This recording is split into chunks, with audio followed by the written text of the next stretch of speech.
آپ سمجھتے ہیں کہ صرف جھوٹ بولنا گناہ ہے، صرف بد نظری گناہ ہے، صرف زنا اور چوری گناہ ہے، اور آپ یہ نہیں جانتے کہ قرآن کو نہ سمجھنے کی کوشش کرنا یا سمجھنے کی کوشش نہ کرنا یہ ان سارے گناہوں سے بڑا گناہ ہے۔ قرآن کو سمجھ کے پڑھنا، اس میں غور فکر کرنا، اس میں تدبر کرنا، اس کے مطابق اپنی زندگی کو کنورٹ کر لینا اور اس کی دعوت دینا کتنا اہم ہے، یہ بتانے کی کوشش میں لگ بھگ 35 سال سے کر رہا ہوں، لیکن شاید لوگوں کی سمجھ میں آنے میں دیر لگتی ہے۔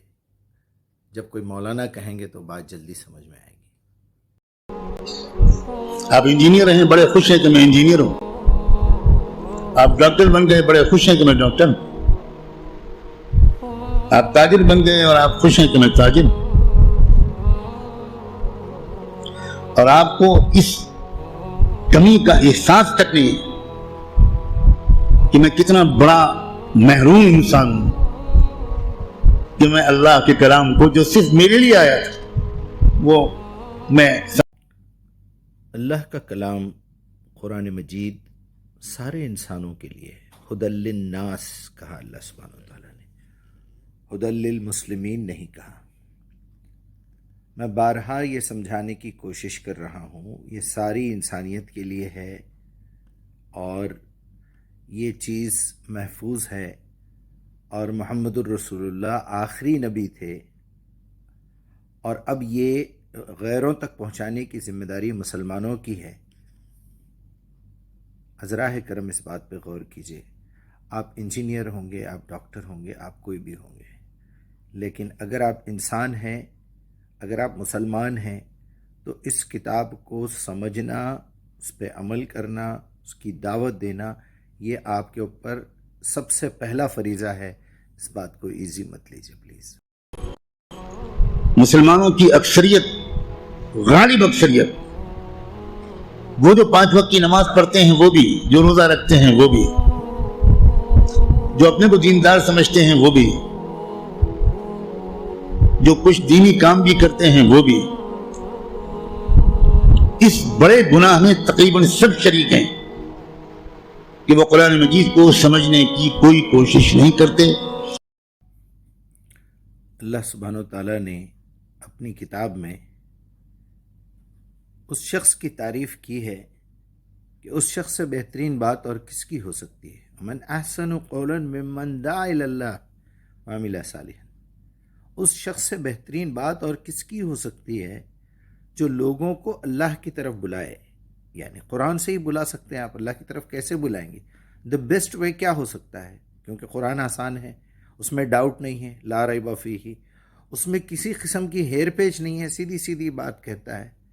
آپ روایتیں سنائیں گے تو بہت مشکل ہو جائے گی، آپ کو پوری سچویشن بتانی پڑے گی۔ قرآن تو ایسے دل پہ نقش کر دیا جاتا ہے۔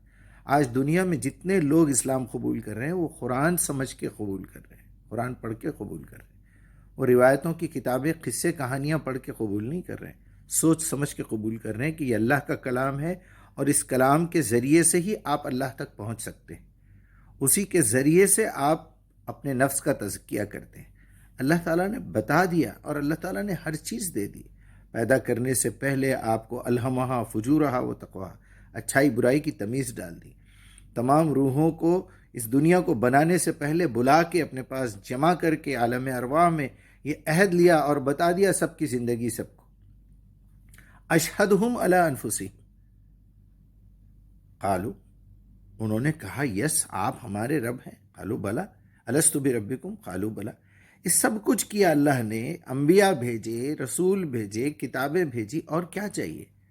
اور آخر میں اللہ کے نبی یہ شکایت کرنے والے ہیں، آپ شفاعت کی امید لے کے بیٹھے ہیں، محمد الرسول اللہ آپ کی شکایت کرنے والے ہیں کہ اے اللہ یہ میری قوم ہے، انہوں نے قرآن کو پیچھے پھینک دیا تھا، نہ قوم اتخذوا ھذا القرآن مہجورا، بیکار کچرا سمجھ کے انہوں نے پھینک دیا تھا۔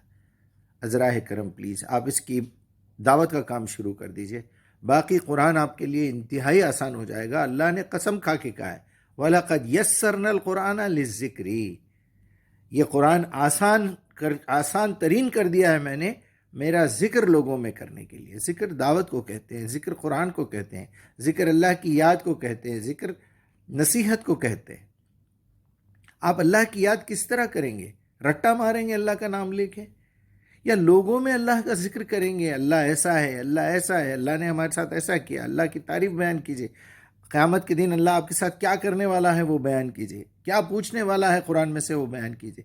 تعریفیں کب تک کرتے رہیں گے، وہ بھی جھوٹی، کیونکہ آپ کو تو پتہ ہی نہیں ہے کیا تعریف کر رہے ہیں آپ. عذراء کرم پلیز، میں آپ کو سیدھے طریقے سے بات سمجھا رہا ہوں. امید ہے یہ مولانا کے کلپس بھی میں نے ایڈ کیے ہیں، وہ شاید سمجھ جائیں آپ. اللہ رحم کرے.